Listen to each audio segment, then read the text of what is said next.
Ladies and gentlemen, welcome back to the True Life Podcast. I hope everybody is having a beautiful day. I hope you're having a beautiful year. I hope you got to wake up next to the person that you love the most and the sun is shining, the birds are singing. Hope the wind is at your back. I got an incredible guest for you today. Someone who has begun to see the world the way they want to see it, in my opinion, and someone who has let go of the person they were trying to be so that they can become the person that they're supposed to be. Chrissy Bencivenga is a dynamic force at the crossroads of education, business consulting, and AI innovation. With a unique blend of passion, innovation, and neurodivergent brilliance, she brings a fresh perspective to problem solving and leadership. Her nonlinear thinking and commitment to inclusivity drive her to dismantle outdated systems and champion diversity in the workplace. Armed with expertise in recruitment strategy, leadership development, and AI technology, Chrissy is a catalyst for change, dedicated to fostering belonging and amplifying voices in every endeavor. Chrissy, thank you so much for being here today. How are you? Thank you so much. That was excellent. I love the way you phrase everything. It's so exciting, right? It's exciting. It's It is exciting to exciting. connect. Yeah. Yeah, I can't agree more. When I started looking over, one of the first things that really brought you to my attention was not only that you're a fellow member of the octopus movement, but the way in which life has been treating you. Like all of a sudden you found yourself at this crossroads and you began to see yourself, look back on your past and realize some things about being neurodivergent and moving into this new world. And I was hoping you could share with the audience a little bit about your story, about who you were before you became who you are today. Absolutely. I think our stories are what make us, right? And it's so interesting that I lived a pretty basic life on Long Island, New York, and I worked as an administrative assistant and I was married and I was overweight at that time, and that matters because I have a long history with eating disorders. Eating disorder recovery, bulimia, compulsive overeating. I know it well. I've been a 12 stepper and all of the modalities to heal from an eating disorder. And for the first 35 years of my life, that ruled me. So anything else that I did was like, oh, wow, thank God I was able to get a husband, even though I have an eating disorder, right? Everything that I did was defined by that. And it kept me inside this box of the I'm not good enough box. Everyone else deserves that. I can't have that. That's not for me. And I had this really horrible self-talk. I wasn't aware of self-talk at the time. I didn't even know it existed, right? I was like, that's my brain. That's my brain talking to myself. This is normal. And I would second guess and doubt myself my whole entire life.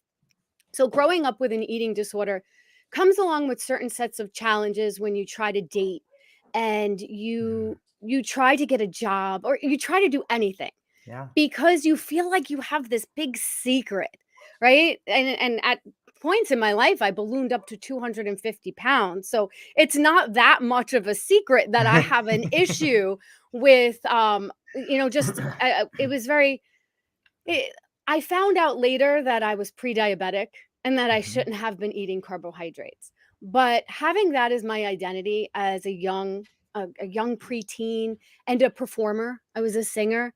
I always felt that I couldn't get it right. Like everything that I was doing was never good enough. Like my body wasn't thin enough. I didn't get good enough grades and I was top of my class. But when you start nitpicking on yourself in that way, it's nothing you do is ever good enough. There is very little self-love, and basically you're looking to everybody else in your circle and your life for your validation. I was an emotional roller coaster. If people were loving Chrissy and all about Chrissy at the time, I was happy. If no one was around, I didn't know how to self-soothe. I had zero emotional emotional guidance skills where you can feel the emotions and work through them. And a lot of people don't have that. So I'm not, you know, I'm not making it seem like I should have been given those things as a child. But as I learned and as I continued therapy, I started to build some skills about loving myself where I was. And I hated that. I did not want to hear it. I was like, no, no, no, no, no. No, but tomorrow I'll be better. Tomorrow I'll be skinnier. Tomorrow it'll be great, right? So, long story short, as I because I had that underlying um affliction, Mm. I would either be on top or I would be failing out of college, ripping bong hits every day. Like Yeah. there was no middle ground with me. And you'll see that's a common story with a lot of neurodivergents. Yeah. We could keep it together for so long and then we're like, whoa, what's going on here? I can't conform. I can't do this anymore. And you snap. And I went Yep. in the complete other direction. So I always wanted to finish college. It was important. My mom had passed when I was in my early 20s. And I was like, I really want to go back to college. It would make like her spirit happy, right? So I was bartending at the time. I was doing a little bit of traveling. It was during the time in my life where I was starting to eat a little bit more healthy and understand exercise and how it worked and I was able to get my food compulsion, the compulsive overeating under control. So I lost a lot of weight. I started bartending because someone like me always relies on their personality. If Yeah. you're That's how I got through school. I was top of my class because I was a teacher's pet, right? I'm really good at talking and I'm excited to meet people and I'm excited about content. But when it comes to remembering things and tests, sometimes I get tripped up a little bit. So I always relied on my people skills. So I became a bartender. I made a lot of money and I decided to travel. And I went to Spain for the first time. I'd never left the country at like I think I was 24, 22 to 24 around that time. And I fell in love. I was like, "Oh my god, there's this whole other world besides Long Island, New York." I did not understand, right? And a lot of people live that type of life where if your experiences don't lead you that way, or if you don't come from a family that's financially sound, you're not globetrotting. You're not going around the world and getting to experience different cultures. But as it happened, I had a friend who had a house there and she took me along and I fell in love. So I come back from Spain and I had flunked out of college like I think 12 times by this point. I kept trying to go to community college. My mom wanted me to go so bad and I would like lie that I was going and I would actually sit in the car with my friend and she'd play guitar and we'd sing songs and we'd get high. I was like, I could not make it work. I just could not do it. So I finally get back into college and I take one Spanish class in the community college near me and I did great. And all of a sudden I was like, this is what I want to do. I'm going to go back to college and I'm going to get a bachelor's in Spanish. I did not have any foundation for this, but I'm like, I'm going to do it. Okay, sounds great. I go through college, I get the bachelor's in Spanish, and then I'm like, what am I going to do with this? I'm not proficient enough to be an interpreter. I'm not proficient enough to be a translator, and I did not want to be a teacher. It didn't call to me being a teacher, and a lot of women get pigeonholed into being a teacher. They say, "Oh, you'll be off for the summers so you can be off with your kids. How great is that?" And it's like, "Yes, let's have women be around kids all the time and also build their careers. Yay." So I was like, that did not call to me. So I basically wound up doing a lot of administrative assistant roles. Now, I don't know if you understand. I just found out this year that I have ADHD. So this is new to me. So I kept trying to force myself into companies, at the ground level, which is usually administrative assistant. And I once again got by on my personality because I did not have the ability to organize for other people. I don't even have Yeah. the ability to organize for myself. And I'm supposed to be organizing and doing Excel spreadsheets and it's very difficult. So I kept finding myself in these careers that were not aligned with me whatsoever. Then I eventually wound up in a nonprofit because I didn't want to do corporate sales anymore. Hmm. I just couldn't do it. I'm like, oh, nonprofits, you're not selling anything to anyone. This is great. This is for me. And they had great time off. And at the time, I was married and I was trying to start a family. That was at the forefront. So every career move that I made was contingent on the fact that, like, would I be available in the evenings to do homework with the kids and these fictitious kids that I was planning my life around. So I worked at a nonprofit and I supported people with developmental disabilities, and I was so excited. And then I went into a period of time that was consumed by an infertility battle. My ex-husband and I, we tried to have children for about 8 years. Wow. We spent every penny we had. We spent my dad's money. We spent his money. We lived with my father and we were able to save some money, but it was just, you know, like there's this saying that you can't ruin what's meant for you. Hmm. And I could not get pregnant to save my life. And I could not ruin what was meant for me, because I can look back now and be like, I was not meant to be a parent. And that's fine. And I'm at peace with it. Not even at peace. I'm grateful. I'm so happy that my life is the way it is right now. But when you're trying for something that you can't make happen, no matter what you do, that chasing energy, that is not a happy place to be. That is not a happy place to be at all. It was very, very, it was a beautiful time in my life because I got to learn contrast, right? Hmm. Abraham Hicks talks about contrast. You have to know what you don't want in order to know what you want. Yep. That's an important part of it.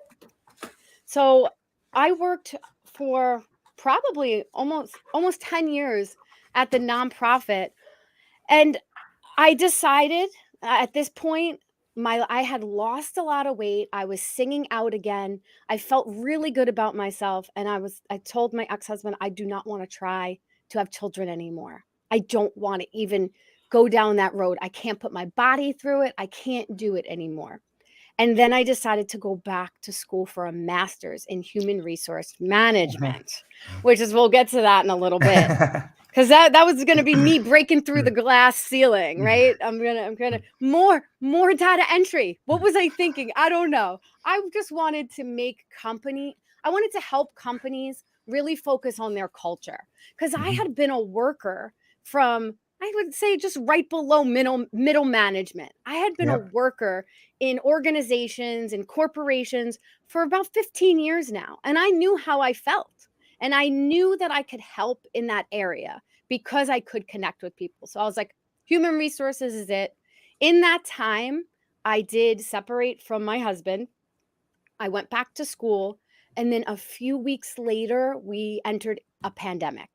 It was the global pandemic of 2020. And everything changed. I was no longer married. That was my identity. I was with this person for 15 years of my life. It was a huge loss. I was very close with the family. We're in a pandemic, and it's my father and I living in Long Island with my dog. And I just had to reinvent myself, right? So how I did that was I went into a little cocoon. And because I didn't want to gain the weight back, because I had worked so hard on changing all these habits in my life, and there were no gyms open during this time. So I remember running the streets of my town like Rocky, like right? I was just running. And I was like, this is not going to happen. And I would listen to all these podcasts, right? I would listen to all these podcasts and all these books while I was making sure that I kept my life together. And that, I would say, was the most influential time in my life, where it was the most perfectly planned pandemic. I know for a lot of us, but I had nothing. I felt so disconnected from what I knew. And it was such a sad place to be that I had nowhere to go but up. And I was in school at the time and working. So I really was very resilient during this time. And I kept thinking to myself that the resilience that I have within me is such an amazing thing for companies to have. companies have to learn to be resilient. We saw all these companies not ready, my own company included, my own organization, they were not ready to handle the pandemic. They didn't have the infrastructure, the technology. They had people working from home. We were Health and Human Services. It was a mess. It was a cluster, F-U-C-K. It was just a mess. And I was like, wow, this resilience thing really matters in life. You have to be able to shift on a dime. And I can do that. And that's something that I can bring to organizations. So here I am. I would say early 40s right now, and I'm breaking through the glass ceiling. I tell everyone at my organization that I'm getting my HR master's. Lo and behold, a position opens up in the recruiting department. There's only 2 recruiters. It's a pretty small nonprofit. And now I have access. I'm learning all this leadership stuff, right? All the jargon that we talk about on LinkedIn. I'm learning all the vernacular, and I can say things like organizational leadership, and I can walk into these employee resource groups and give my views and tell people what I'm about. And I was just flying high. I was so excited. I was a recruiter. I was on the fast track to be in the C-suite. I was so excited that I was able to Google what C-suite meant, and now I knew what it meant, and then I was going to be there, right? So I made the COO my mentor. I just started talking about the Cotter's 8 steps. Like, I'm really good with bringing in change management. And I was like, yeah, we can really transform this organization. Let's do it. I had started to be exposed to DEI work, diversity, equity, and inclusion, through my master's program. And that really spoke to me as well. But in the beginning, I think I was using it as a way to just a stepping stone as a white woman to just get ahead, right? So people will listen to me. I know something that you don't. So I was so full of myself at that time. Now, mind you, most of the C-suite did not have master's degrees, and I was rubbing mine in left and right. I was like, "Hey, did you know I have a master's? Oh my God, I have a master's in human resource management." And then I started taking certificate programs that are meant for the leadership to take. And I took the D&I through eCornell certificate program. And while it happened at the same time, while I was recruiting people of low income, Black and brown people for healthcare, while I was doing that, I was taking this D&I certificate program. And I was like, oh, snap, white privilege. Like, I had not, like, I know it sounds crazy in the world we live in, but you only hear what you're ready to hear. And at that point, I was not ready to look at my own biases. So as I started looking at my biases, what do people do when that happens? They go to everyone else and start telling them to start looking at their biases.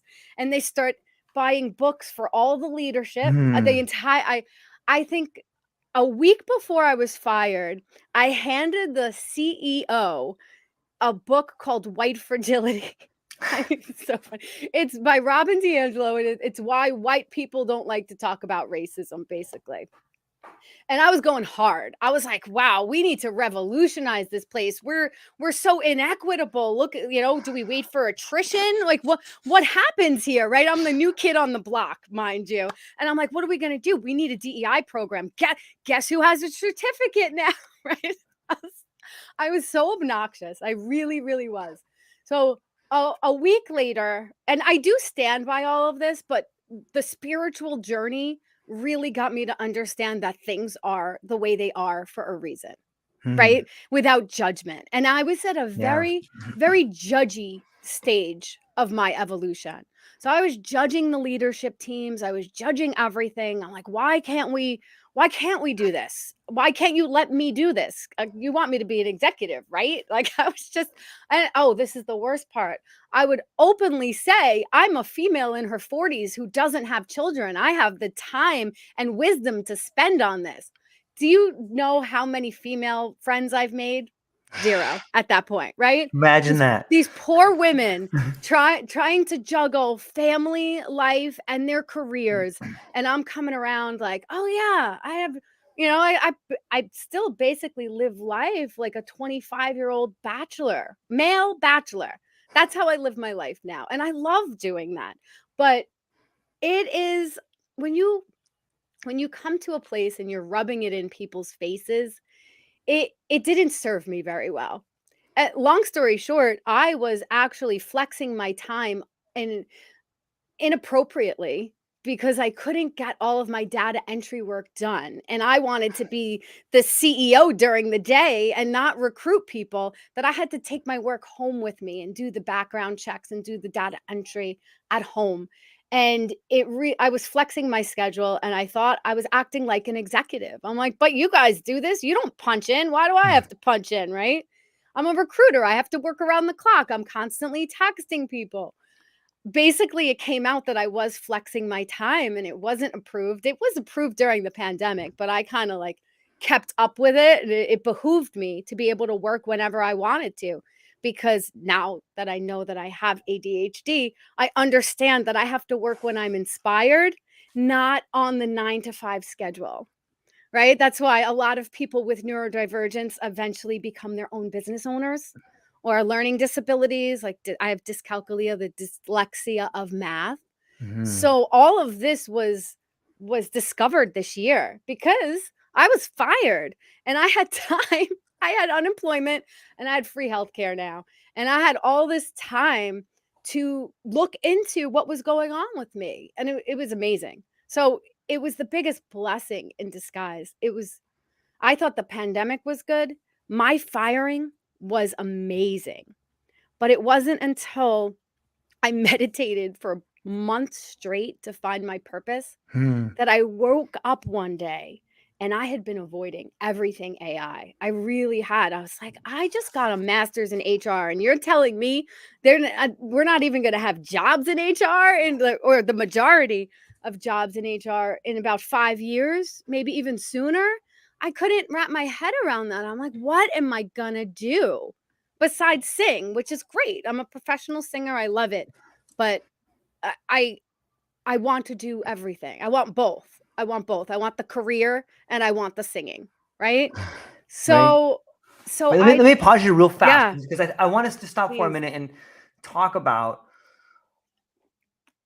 what it's like to be fired. Like, I know what that feeling is like, and on some level, when you're walked out of a building by security in front of everyone, that's meant to be a way to show the rest of the people, don't do this. It's meant to be humiliating. Those, for at least for me on some level, there was this weird mixture of liberation and humiliation. And I'm just curious if you found that, and can you talk a little bit about, like, what was it like? Was it like, oh shit, like I messed up right here, or I shouldn't have done that? Or were there some times where you really thought about what happened? Maybe you could talk about the period directly after being fired. I was thrown into direct victim mentality. You know, Right. I couldn't believe that happened to me. Mm-hmm. It was a big fall from grace because I was not only the recruiter, I was the singer for the agency. We supported people with developmental disabilities. So I would go around to different sites with someone who played guitar, and I would perform for everybody as well as be the recruiter for the agency. So there wasn't a person in that agency who didn't know me. I made sure that I was known, and now I was not. I was known for being fired.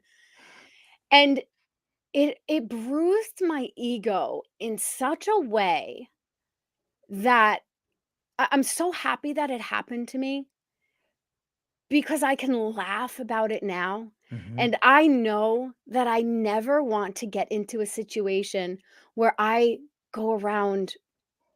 First of all, I can't fit into the box of the typical workforce. I have to work in a consulting aspect. That day in and day out, just being there, people watching you to make sure you're producing and Yeah. cascading goals, and it's just too much for me to be. I couldn't be creative. So I was so happy that that happened. But I started talking about it right away. I have an Instagram account for my music, and I have a hot tub. So I hopped in it was the middle of winter. I hopped in my hot tub and I started this like vlogging called Hot Tub Sessions. And I just talked about what it was like being fired. Honestly, and all the realizations that I came to, and the fact that we brush everything under the rug. I talk about things like an eating disorder and infertility and being fired very openly. And I do it because I want other people to feel free to talk about it as well. We have this societal rule, this unspoken rule that we're going to just brush everything under the carpet. We're not. It happens in our families as we're growing up. We're not going to talk about things. We're not going to talk about our experiences. And I honestly, I always say the word fired too. I never Yeah. say let go. I don't even say terminated. I'm like fired. I was flexing my time inappropriately and speaking out against bias in the workforce, and that got me fired. And that's okay. It's so Yeah. okay. You know, for the first time, I will say I was able to build my worth not based off of my performance, Mm-hmm. right? And it's even hard for me now to not be performative because we're all like sometimes you have to be performative to get your word out there, right? Yeah. So it's about finding that authenticity in all of it and not shape shifting too much or masking. I always try to just be real with people and let them know that it's when people say they get divorced or they got fired, I'm like, congratulations. Yeah. Right? I'm like, that's You really did it. great. Yeah, you did it. Congratulations. I'm so excited for you. Yeah, I heard there was a quote I heard a while back and I forgot who it was from, but it was something along the lines of we should be congratulating people that get in a fight or get fired because that means you stood up for something you believed in. And regardless of what it is, when people get fired or when they get in trouble in the societal, I'm not saying that for like some sort of violent crime or something like that, but look, it's imperative to find your voice. It's imperative to stand up for what you believe in. And when you begin speaking your truth, it's not that you did something wrong. It's that you're making everyone around you really uncomfortable. And that's what I find happens to a lot of people that get fired. It's not so much that they're doing something wrong. It's that people are starting to listen to them and it's ruining the method of production. It's like, hey, this person is starting to make a lot of sense over here and they're threatening these people. Get rid of them. And that's the first step is like, and it takes a little while to figure this out, but you should be congratulating yourself because when you do that, you've just taken the first step towards the person that you can become if you're willing to take that pathway. So I love hearing it. I love that you say congratulations. Thanks for doing that. Yeah, it's really important. And all of that taught me, I was also developing a mindfulness and Mm-hmm. meditation practice throughout all of it. Right. And at the end of the day, this is how I look at it. Okay. I know that I needed to work on the racism that lived inside me. What other people do is really none of my concern. They're playing their Yeah. part in the ecosystem. Yeah. I wanted to be able to genuinely connect with people of the global majority. So for me, that meant entering classes that are deemed anti-racist classes. I don't like saying anti anything, but it was a way for me because I don't want to fight against anything. Anyone who has done a little bit of work in the spiritual realm or in mindfulness, you're not fighting against things. You're letting go. Right? I'm Yeah. letting go. I do not need other people to act a certain way for me to be happy anymore. Yeah. That was a 4 years in the making. Four hard years of journaling and meditation and thinking I have it figured out and then getting humbled and then thinking I have it figured out, getting humbled again and realizing that if I go on with this anti-racist DEI career, I would be going into places for the rest of my life saying, "You're wrong. I'm right. You have to listen to me. Look at all this information that I have to prove that I'm right. I have statistics, right?" Mm-hmm. And that doesn't feel aligned with my soul either. If you're familiar with Abraham Hicks, my father and I went to Abraham Hicks, and Abraham Hicks is a channel Esther Hicks is the channel that Abraham comes through, and it's a lot of just if it resonates with you, you know. Abraham just speaks, and the words that come out are like, wow. So mind-blowing. It could be along the same lines of Wayne Dyer, Gary Zukav, even Gabby Bernstein, if you're talking about spiritual people in modern day culture. And it has a lot to do with not letting other people affect you, right? And not trying to impose your will on other people. So I had gone to Abraham Hicks with, not everyone gets to speak, but you go with an intention. And my intention was this, and I wanted this question answered, and I did get it answered there, although I didn't go up to ask my question. My question was, if all I see is racism, am I creating more racism? Because I know I live by the fact that your thoughts control your reality. This is law for me. And everything that I've attracted into my life in the past, good, bad, or indifferent, has been a direct correlation to where I was energetically. So I was spiritual, and I was in all these anti-racist courses, and I couldn't they where's the intersection of that, right? We talk about intersectionality all the time. It was really, really hard because at the foundation, I wanted other people to change so we could have the world that I thought would be right, right? And what is right. And I let go of that really quickly. I was like, I cannot do this anymore. So I was basically thrown into a period of time where I had zero direction. I did not know what I wanted to do. And fortunately, I was able to take the time with singing and cashing out every last 401k I ever had. Taking the penalties. I traveled the world with my father. It was great. We've had a great year. And I it's a testament to my father because he's an 80-year-old.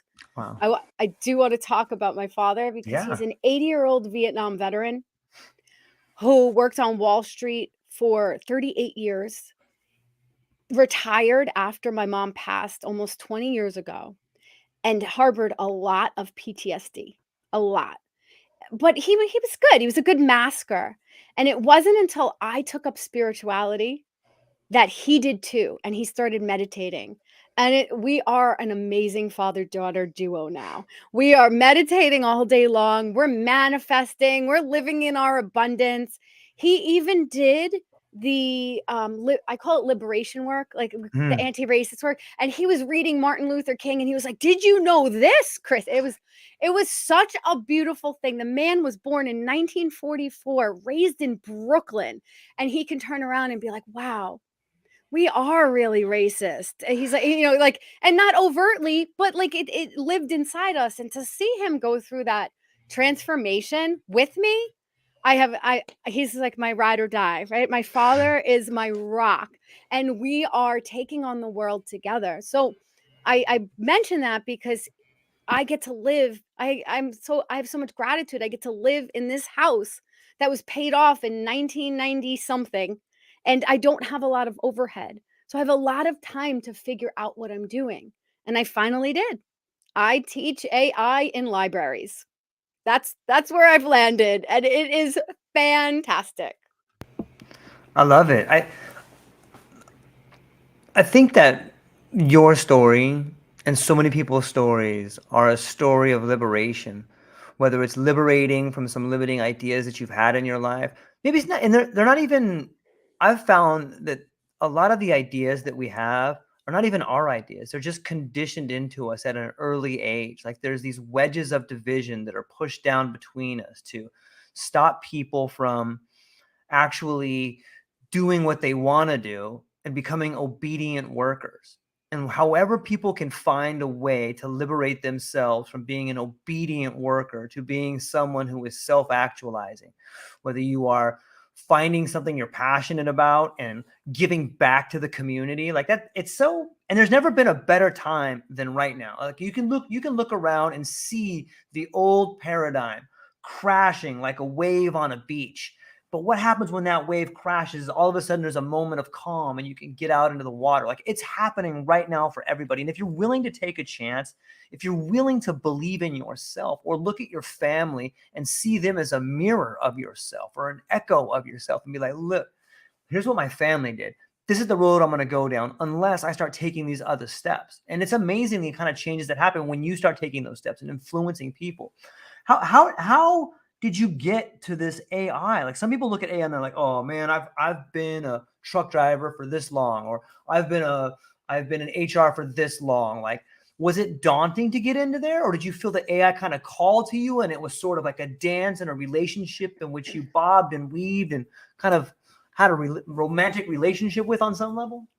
It definitely called to me. Like I Okay. said, I was not interested in learning it. And if you're on Instagram at all you see are ads, and the ads go something like this. It's like someone in a robot suit, Mhm. and they're like, "You're not going to lose your job to AI. You're going to lose your job to someone who knows AI," right? And it's just it's like, "I've got 10,000 prompts that you can follow and you can grow your Instagram page and blah blah blah." And it was like, "Oh, what? I don't understand." And I actually, back in the day, had used ChatGPT when it first came out. Someone told me about it, and I tried to use it for recruiting to help me be a better Nice. recruiter.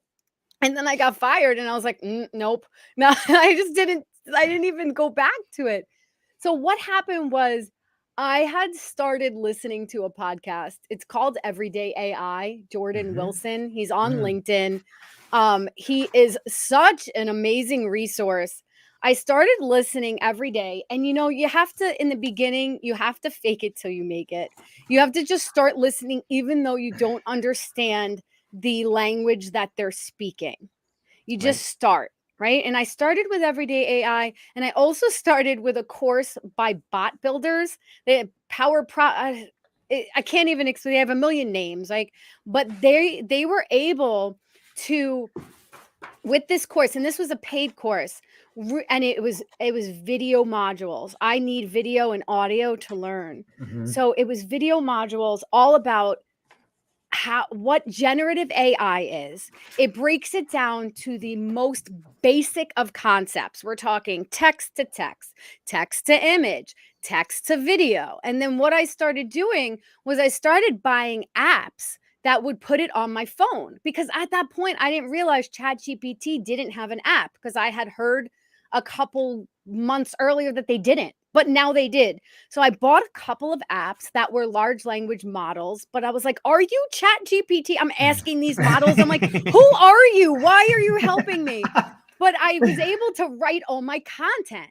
So I'm a person who speaks and writes in stream of consciousness. I'm all over the place. Right. Clearly, you're having a conversation with me. I bring it back around, but I write in a very ADD manner. And it was able to take my brilliant ideas and then put them into this beautifully flowing, um whatever you would call it, like paragraphs, right? Yeah. It was so amazing that I was using it for all of my Instagram pages, because I have a lot of different interests, and I love speaking my mind on video. That's something that I just really enjoy doing, and I can do it, and a lot of people can't. So I'm like, if I have this skill, let me do it. So I have a bunch of accounts, and I just started using it, especially for LinkedIn. So I've always hated LinkedIn because I don't like reading. I read at a fraction of the rate of the normal person, or what's normal anyway, but I'm a very slow reader, and I have zero comprehension sometimes unless it's read to me. So I was only able to really start posting on LinkedIn the way I wanted to when I started using ChatGPT. And then what I started doing was I started utilizing all of them, because I was learning about the everyday AI will tell you all about each AI application that's coming out. So as Gemini came out, I'm using Gemini to create prompts. I learned how to use Discord. I learned how to use Midjourney. So now I can make Midjourney art. And what I'm doing with inclusion with that is amazing. I'm making people, when you put woman, it comes out with someone who looks like a white Playboy model. every time that you make a woman, right? And I was like, oh man, how do I add a little meat on this woman? And I'm crafting different prompts to create plus size models. I'm crafting different prompts to create transgender models, and I put them in like a watch ad. So I'm creating all these cool, different, diverse people, and I'm making them look like they're the salesperson for a watch or a car, right? Because you don't usually see people who are marginalized in these ads. I mean, you do, but everyone does adhere to certain, like we call it the white beauty standard, right? So I was having so much fun playing around with all of this and just experimenting. And before I knew it, I know how to use almost all of the major generative AI services out there. And a lot of them are paid services. And I'm like, it's all for learning. I just keep swiping the credit card. I'm like, I'm going to learn this. I'm going to learn that. And as I meet people and as I talk to people, I know that it's my job to teach it to them, whether it's paid or not. Because the flip side is that I woke up one day, I told you I had seen a quote. I was definitely avoiding AI completely. And then I saw a quote: the magic you're looking for is in the work you've been avoiding. Mm-hmm. And I think Deepan, and don't quote me, but it's a motivational speaker who said it. And it was like, oh, wow. So I woke up one day with this download from the universe. You have to learn AI. I'm like, okay. And I'm in the car driving the next day and I'm like, why me? Why AI? Why do I have to learn this? This is so much to learn. I hate technology. Why? And the voice told me, because you're likable. Because I'm a bridge. I'm willing to speak to people even though I'm not polished.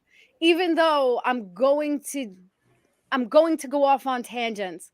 People love to listen to me, and people love learning generative AI from me. Like my father, my 80-year-old father uses Bing on his phone all day long and just asks it questions, and he doesn't even Google anymore. That's what I'm trying to do when in my teaching. I try to get people, because it's a skill you have to learn. It's prompting. You have to learn how to talk with the technology.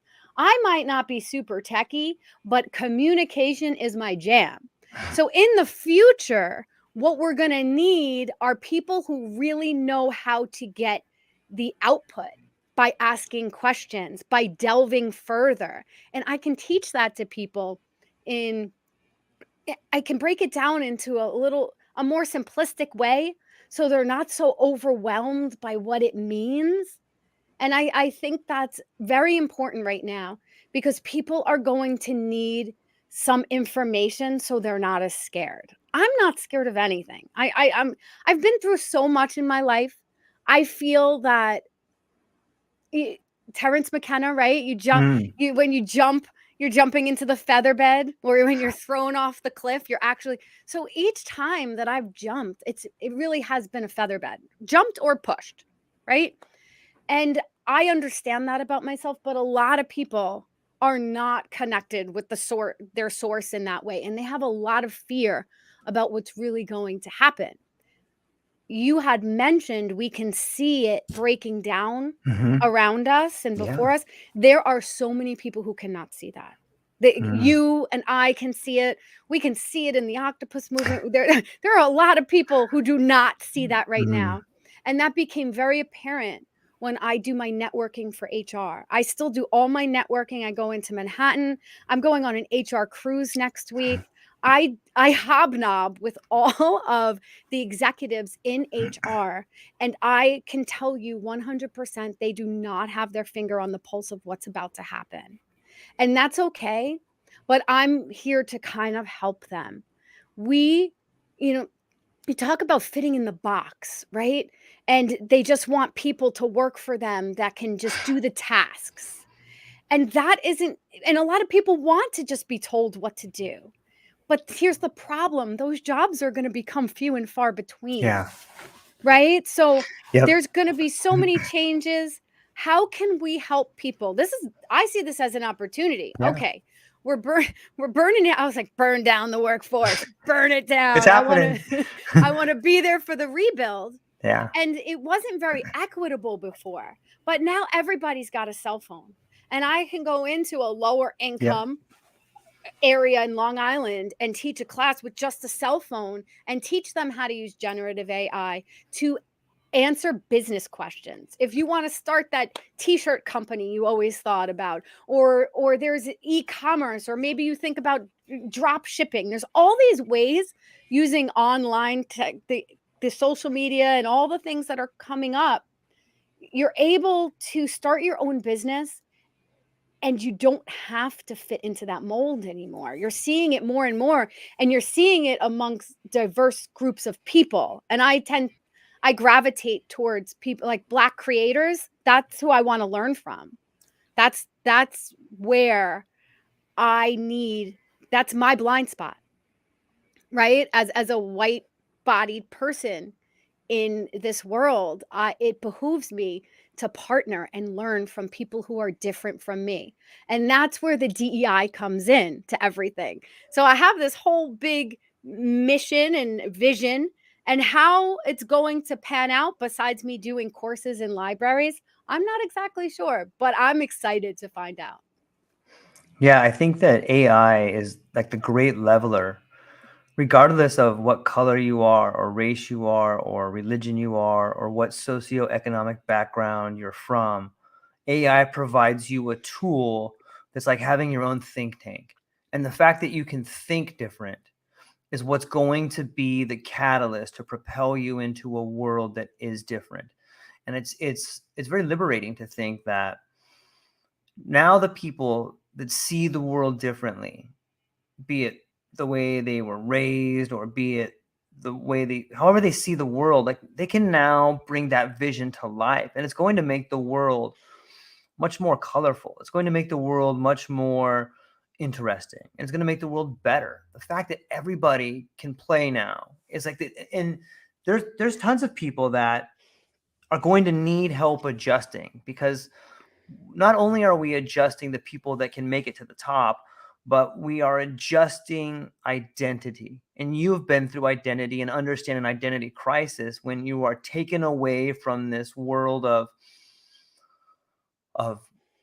having enough, and you lose your job. So many people's identity is tied to what they do. And if you're someone who's currently in the white collar world, or has a really good job doing something that is slowly being eroded by the world of artificial intelligence, you're going to lose your identity. You're going to lose who you think you are. And that can be hard to do, but it's imperative that you embrace it, because if you only are the thing you do, you are living a limited life. You're so much more than the thing that you do. Like you are a daughter, I'm a husband, a father, a son, a friend, a podcaster, an author, a reader. Like you're everything. And when you just embrace this little narrow idea of who you are, no wonder you're so unhappy, because you're so much more than that. And I can't wait for the rest of the world to catch up and see, hey, this thing breaking down, it's beautiful. It's fantastic. And we should be welcoming it, trying to accelerate it. Is that too crazy? I think that's what I'm doing. I'm trying to accelerate it, but I'm also bringing in the ethical component. Yeah. There's always going to be people who are going to abuse it, right? I'm not looking to copyright. We're going to see a lot of that coming down the pike. I mean, the New York Times is suing OpenAI and Microsoft right now as we speak for copyright, right? Like we're going to see this happen. Right. But if we stay in our lane and use it to propel the ideas that are inside of us as an assistant, it seems like a winning combination to me. And it's just where the world's going anyway. So when people say that they have fear about it, I don't trust it. Like, I don't talk to Alexa because then it has my information. And, to me, that doesn't make sense, because the world's going in that way anyway. Like, that's why talking about politics to me seems like the biggest waste of energy ever. Because I'm like, do you have a direct line to the White House right now? And you're talking to, like, do they care about what you think?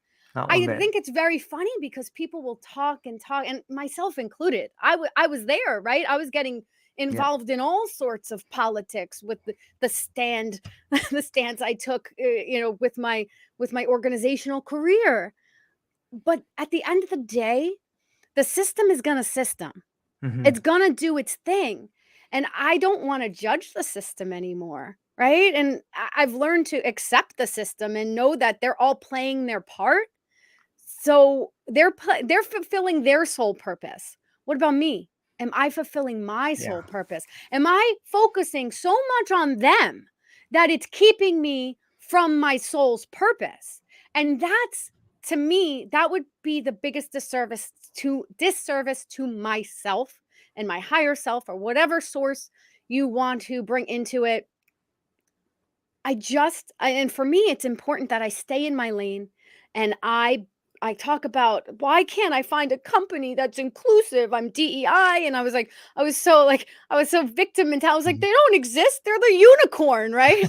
Yeah, I learned about it in school, but now nobody wants to hire any DEI professionals. And I was so down about it. And then I realized that it's so cliche, and I say it all the time, but you really have to become the change you want to see in the world. Yes. Right. So when I'm manifesting and I'm thinking about my vision, I'm picturing such an inclusive round table. Maybe it's not even a table anymore. Maybe we're just sitting around a tree, right? Definitely tree hubber vibey girl over here. Maybe we're sitting around the tree, but it's diverse. Maybe we have different people of all different abilities, all different. And I want to create with that group of people. I want the most diverse group of people. I want to know what they have to say. And I always say to myself, I don't understand why a company's main goal isn't to have happy workers. Like, I never could get that. I didn't understand, how cool would it be if you own a company and everyone loves working there? Like, doesn't that sound like the best thing ever? Because I'm not driven by money. I'm not even driven by comparison culture. If I judged what my life on what everybody else had, I would. Oh, it's a horrible place to be. And it creeps in wherever we go, the comparison culture. But at the end of the day, I have to do this for myself and for the people who come into contact with me. I'm not here to point fingers anymore, even though I want to. It's very easy when you're from an enlightened place and you're like, wow, it's so great over here. It's very easy to say, you should come here too. But who am I to interfere with that person's soul journey and their soul contract, right? Like, who am I to interfere with that? Maybe they signed up for that. Maybe they signed up for a life that's unawakened and working in an office in a 9 to 5. Maybe they wanted to see what that was like, because there's another life coming. And I know I'm very esoteric with my different lives here, but it's just accepting, letting go, and allowing. And I try to embody that every day. And some days are better than others. Yeah, it's well said. It's comparison culture and judgment. And, for me, I found psychedelics to be really helpful in getting this third person perspective of what's going on in my life, whether it was dealing with abuse, or whether it was dealing with relationships, or whether it was dealing with, thoughts that weren't serving me, or negative self-talk. Like, it just really helped me gain perspective and learn from nature and just become a better person. I'm wondering, what is your relationship with psychedelics? Oh, I love mushrooms, psilocybin mushrooms. I microdose pretty regularly. Nice. I go on cycles, and nothing is some people really follow a strict rule. I do everything intuitively. Okay. So during the pandemic, I got into them pretty significantly, where it was more like a macro dose. And Nice. I'd go out into the woods by my house, and I'd take my bike, and I would just bike for hours. I'd bike down to the docks, I'd bike back through the trails. And I got to be honest, I got to out myself a little bit. At first, I was doing it to be cool, because there was a guy that I liked who thought it was really cool that I was into all of this. So I would go out on these journeys, and I'd take pictures of the trees, and sunsets. I became obsessed with sunsets. It really helped me honestly develop a relationship with nature. I didn't have Yep. one before, and like everything else in my life, I was led there in the most convoluted way, like just to be cool, right? I Yeah. wanted to be Yeah. cool and different and very fun and vibey. And what I found was that I am obsessed with nature, and I can just sit for hours and look at a tree and just be in the energy of a tree or a sunset. Oh my God. Sunset, sunrises. I started paddle boarding. So Nice. I go out onto the water. I would say May through October in Long Island. You have some really good paddle boarding weather. And I would just sit out on my board, micro or not, I'm a big fan. And I would just watch. I would just sit, listen to music, and just watch everything around me and just feel the energy. It was really important for me to tap into energy, because if you don't Yeah. speak energy or understand it, I lived probably for about 40 years of my life not even recognizing that this world is really vibrating. And if we really want to, we can tap into that energy. So I try to do it all the time now from wherever I am. I'll just drop into a meditation and like zap myself with energy. And I believe me, I was an atheist before all of this. I was a Catholic to atheist. None of this would have made sense to me. And I always say I would not have been able to stomach what I say now a couple years ago. I would have been like, who is this crazy person? And but it's where I'm at. I love it. I love being tapped in to the spiritual world or the energetic Yep. world. I love it all. I can literally I don't watch television anymore. I stopped about 4 years ago. I think that's a Nice. common thing. Um where I was done. I didn't realize I just wasn't one day I wasn't able to watch it anymore. And I think when you're in a marriage too that's unaligned Mhm. with your soul, a lot of couples, that's their only thing that they do is watch television shows together. And that's the only thing I really had in common with my partner at the end of our marriage. And I was like, I don't even want to be doing this at all. So I just stopped, right? I stopped watching TV.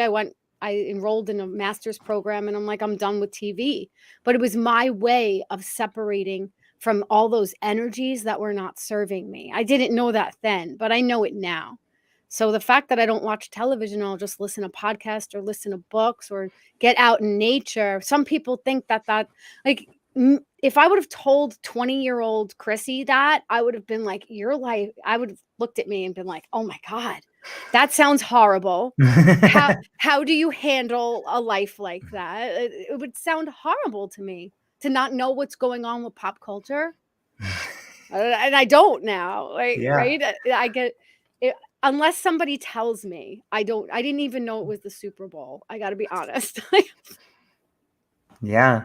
It's so amazing how comparison culture seems to lead to a way in which we live through fictional beings, characters on television. Like we fully give away all our authority, we give away all our authenticity to pretend to be happy and compare ourselves to someone who is an actor or an actress. Like, just think about that word. You're an actor. What does that mean? That means you pretend to be somebody that's real. I'm somebody that's real. You're somebody that's real. Way better than an actor. It's so mesmerizing. And I think that most people get to this spot on their journey where they're like, I'm so much more than I've given myself credit for. And when you get there, you realize like all these distractions are just that. They're there to distract you from becoming the best version of yourself. Like, you should love yourself. You're an amazing person. And everybody listening to this and the sound of my voice or Chrissy's voice, there's something so amazing about you. My friend Sean over here in the comments is talking about life. And I bet you Sean is an amazing individual. I bet if he takes a moment just to sit back for a minute and realize the miracles around him, I bet you a big smile creeps onto his face and he's like, that guy George and Chrissy are right. I'm awesome. If you Yeah. just begin to, like you said, allow and tap into that energy, everything else falls away. And the picture, you separate the noise from the signal, right? Mhm. Yeah. And I will say, in addition to the self-love journey that I was on, my gratitude journey is what really led me to my purpose. And that I didn't realize, I thought I practiced gratitude until you sit down every day and make it your point to meditate on gratitude and just focus on the things that are going right. That's powerful. That's really powerful because you don't have to change a damn thing in your life. You can just love it the way it is, right? Yeah. Like you can love yourself the way it is, and you can just love life the way it is. And that helped me get out of comparison culture in a big way. And just loving every little bit of your life, everyone in it, and and you know what else I learned? This What? little trick. I want to Okay, let's share it hear with it. everybody. Yeah. When somebody is triggering you, whether it's a partner or it is a boss or somebody, doesn't matter. If you could take a few days and just focus on their good points. There's good points to everyone. There really is. If you can take a few days and every time that negative thought about that person creeps in, you kick it out. I envision myself punching out negative thoughts. I'm like, boom, boom. Like I literally punch out negative thoughts. I don't allow them in my mind because I know that that's directly going to block my manifestations, negative thoughts. I know it. I know it to be true. So whenever you're having an issue with someone, if you can really just concentrate on the good parts and don't even let yourself go there. I try to bargain with myself sometimes to have negative thoughts. I'm like, come on, come on, come on, come, please, please. Can I please just spend this whole car ride thinking about how they've wronged me? Can I please do that? And then maybe I could have a fictitious conversation with someone else and tell them how they wronged me. Right? Like, what is Yeah. going on in that mind of ours? You have to take control. You have to watch those thoughts from the outside in. That's Michael Singer right there. Watch them out from the outside in, and you have to just stop it. Just no tolerance for the negative thought about that person. And it really will improve your relationship. I mean, it's a constant, you have Yeah. to go back to it. You can't just, it's not a one and done type of thing, but it's a practice that I try to implement in all areas of my life. I just always try to look at the gratitude and the positive things. And that's why I wanted to have a business that is about teaching and empowering as opposed to telling everyone what's wrong with society, right? I don't know. Sounds better that way. It's a happier place to be. And the happier that I am, the happier the people will be around me. And that's the biggest service that I can do for the world. When I was an activist, I was not very happy. And I understand why people Yeah. are activists. There's a lot of things going on that it's like nauseating to see the oppression in this Yeah. world. But when you notice that that's feeding a part of yourself that is addicted to negative thoughts and then you just have a life that's a mixed bag. And I don't want a mixed bag of different energies. I want to keep it positive as possible. Yeah. Yeah.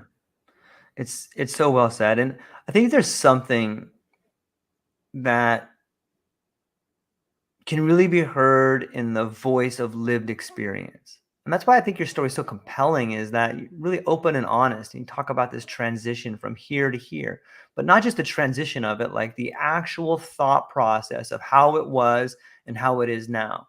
You can see like there's a lightness about you. Like there is a real a wellness contagion. Like I'm going to do this thing that empowers these people. Look at this thing with AI. Like it's so beautiful to see. What I noticed you were working with avatars. Maybe you could speak to a little bit to what you're doing to helping people build avatars. Oh my God.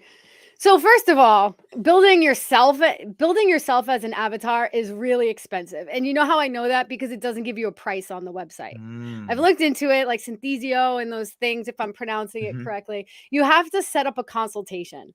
And then I was like, I don't need the hard sales pitch. I don't need Yeah. any of that. But what people don't really know is that Canva, with Magic Studio Canva, if you scroll all the way down in Canva and then you pan over to the right, there's this like application, and I don't even know if I'm calling it the right thing, but you can just you can pick from a bunch of different avatars, and I think it gives you about a minute, right? And I was experimenting. I was like, I want to have this person. And I picture my Instagram page as I continue on, and as I continue with a YouTube page on Chrissy Teaches AI.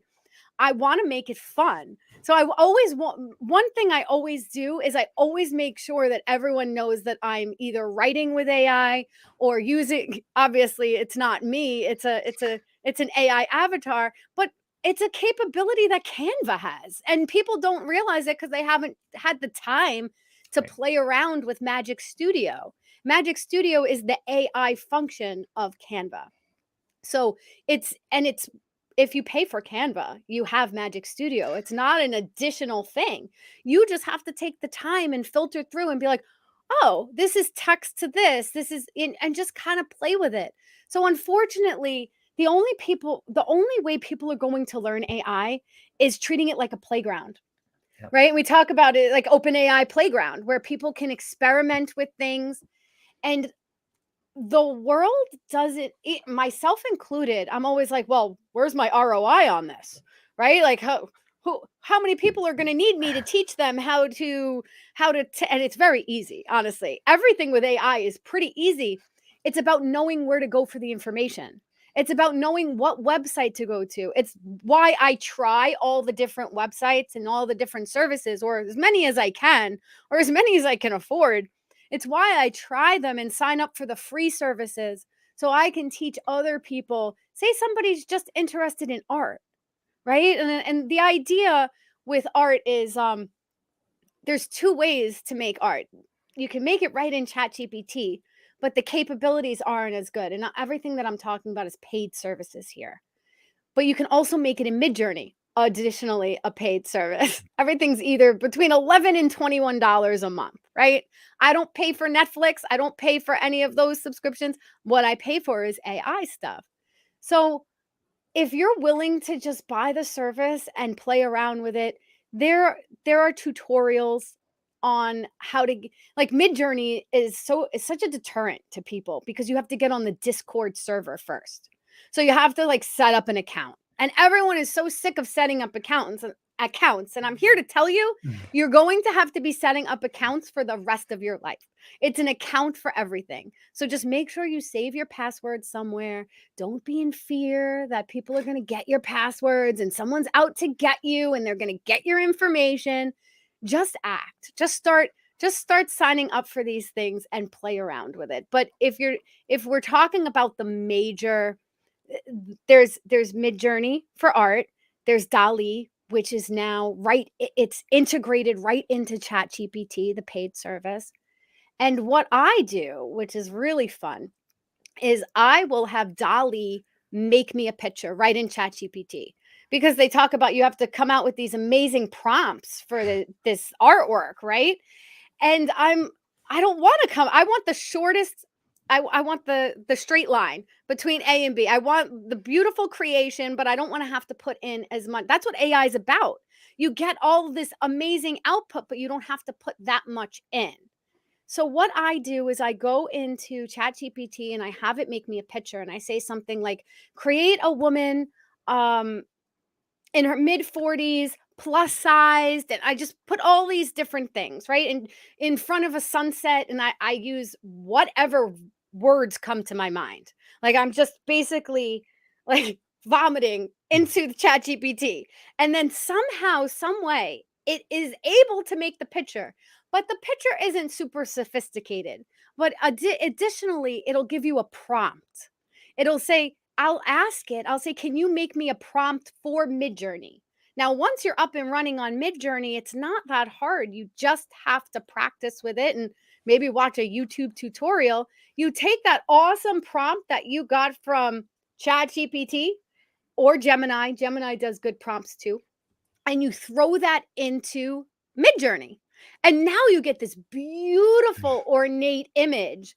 Then you can take that image and bring it over to Runway, and Runway makes it into a video. So that's where we're at. That's the progression. We got text, we got pictures, and then we got video.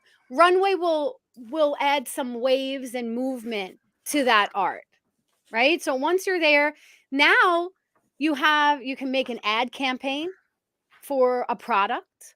There's a lot of different things. The one thing you have to know about the Midjourney art and the Dolly art and all the video creation, it cannot do text. It cannot get your say it's like cup of Joe coffee and you're trying to create a label for your specific product. You have to then take that picture, bring it over to Fiverr or bring it over to another and just get Right. your text put in. So there's all these different workarounds that I spend every day learning about AI. So I'm just a wealth of information, and how it comes out is I'm just amassing all this information so I'm ready to go when everyone needs it. At this point, people in my life laugh at me and they're like, "Oh yeah, that sounds good." I'm like, "Well, I'll be holding a workshop. You can come to it." Like, I work at a yoga studio too. I'm going to be holding a workshop there. I'm literally just in the mindset that I just want to teach it to anyone who wants to listen, because you Yeah. never know who needs help with a business, right? So that's really where I'm at. But the avatar thing is, that one is in Right in Magic Studio. You can choose from a bunch of different stock avatars. And if you want to get more sophisticated, I think Synthesio is where you can go and get all of the avatars for training. Think of learning and development. That's where my mind was going with this. I can just get this content. Now I had ChatGPT write me a basic generative AI template that I'm going to use. Now I have my draft, right? I'm going to use it. I'm going to upload it in PowerPoint or Canva. And now I can make the slide deck creation. Now I have that. And you're able to use AI every step of the way. It's just a matter of doing it or figuring it out. And I'm going to be that catalyst for people. It's none of this is that hard. It's about niching it down and figuring out what you really need for your business, because unless people are willing to not work like me and spend almost every day in courses learning about generative AI, which I don't think is feasible for most people, but it's feasible for me. So I say to people, let me be the bridge. Talk to me about what you need, and I'll tell you what is going to be your best bet. And it's going to change by next week. Yeah. It's going to change every second. We have Sora now. Sora is the most cutting edge. OpenAI came out with text to video, and it is so real life that it's staggering. And there's a lot of it means a lot in the generative AI world. It's a big step, which means we're closer to general AI, which is like that's what people are most afraid about. Like the thing, the computer system, the computer that can do everything, right? It can troubleshoot questions, it can think, it can process like a human. I'm a big fan of collaborating with AI and not putting our decisions that affect people's lives and money in the hands of AI. We've had many issues with it. The Michigan unemployment system, they effed over like 40,000 people of with their unemployment insurance because of an AI mishap, right? And the problem with AI is that it can't trace its steps. It can't tell you why it came to that conclusion. It's called a black box. So until we can actually trace trace the AI steps, we really, really need to have human oversight. It's so important. AI is biased 100%. OpenAI will tell you right on ChatGPT, you ask it, why are you biased? Why? And it'll say, because humans are biased. And I'm trained Right. with your data. So it's basically saying, fix your race. Yeah. Fix your race and then come talk to me. It's hilarious, the conversations I have with ChatGPT about bias, being a DEI professional or retired DEI professional. But yeah, the information's all out there. It's just really hard to find it and niche it down. And it's hard to like on LinkedIn, you have a lot of people who are speaking from a higher level. So they're sharing what they know, but they also probably have a little bit of background in Python and writing code and understanding machine learning, which is not something that besides taking a basic course, which I'm in right now, which is telling me what machine learning is, what narrow AI is, and I'm learning all the terms. But if you're not from that world, you don't need to know that to use AI. That's what is tripping people up. They think that they need to know how to write code, or even if you tell me that AI can write code for me, I'm like, that's great. I don't even know what I would possibly use code for. I got to be honest. I'm a content creator who likes to talk on Instagram, right? So it's all relative. There's something for everybody, but it's about really finding out what you need for your business. Now, the way we're going is corporations are investing billions of dollars in AI technology right now. Billions. And only 4% of the Fortune 500 or company, whatever we want to say, and to sound really smart and incredible, only 4% of the companies are utilizing it right now. And the people who work at these companies have fears that they're not going to get enough education on AI once it comes out. So these companies are investing billions in AI, and everyone who works for the company is like, what's going on here? I don't know how to use it. I foresee someone like me coming in and being like, okay, guys, all right, ChatGPT, what are we going to do? You don't know what to ask it, right? I didn't know either. Now let's talk about what we can do to incorporate AI in our daily life. That's what I do. I incorporate it in my daily life. I don't Google anymore. I go right to AI and ask a question. And there's something called priming it when you're prompting ChatGPT. And Jordan Wilson has a great course on this, and it's free. It's called Prime Prompt Polish. And you learn how to ask the question, you prime it. You don't just ask a question. This is when doing big projects. Obviously, if I want to know a salmon recipe, I just ask the question. But when you're doing a big project, like I need a slide deck creation for basic generative AI, you start basic, you start broad, and you tell the bot what you're doing. This is what we're doing. You ready to work on this project with me? Yes. Okay. Then you ask the question and then you polish it. So you never take your first answer. You're like, okay, that's great, but can I have it in 2 different versions? And then you get the 2 versions, and then you could take one of the versions over to a different large language model, take it over to Gemini, take it over to Bing, see what you get.